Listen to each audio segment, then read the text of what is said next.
হিসেবে থাকে আমরা করব ইনশাআল্লাহ। আপনাদের সহানুভূতি, আপনাদের প্রচেষ্টা যদি আপনাদের দোয়া আশীর্বাদ যদি আমাদের সাথে থাকে, ইনশাআল্লাহ আমরা সেটা করে দেখাবো। 1 বছর হয়ে গেছে, আগামীতে প্রজন্মের পর প্রজন্ম ভোগনগর কমিউনিটি চলমান থাকবে।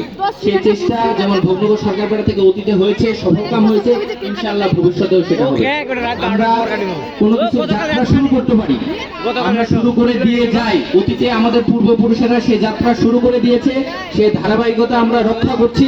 ইনশাআল্লাহ ভবিষ্যতেও সেই ধারাবাহিকতা আমরা রক্ষা করে যাব।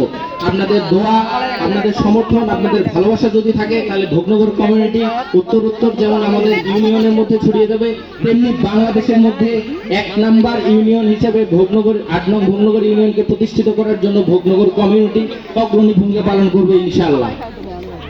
তো আপনারা কি তালি দিবেন না? আপনাদের কি ইচ্ছা নাই আমাদের ইউনিয়নটা 1 নাম্বার হোক? আপনারা চান না মানুষজন, বাংলাদেশের মানুষজন ভোগনগরকে চিনুক? হ্যাঁ, যদি চান তাহলে একটু জোরে করতালি দিবেন। আচ্ছা, এই পর্যায়ে আমাদের এখানে বক্তৃতা দিবে আমাদের ভোগনগর কমিউনিটির একজন প্রচার সম্পাদক সিয়াম। সে কিছু কথা বলতে চায়, আমি তাকে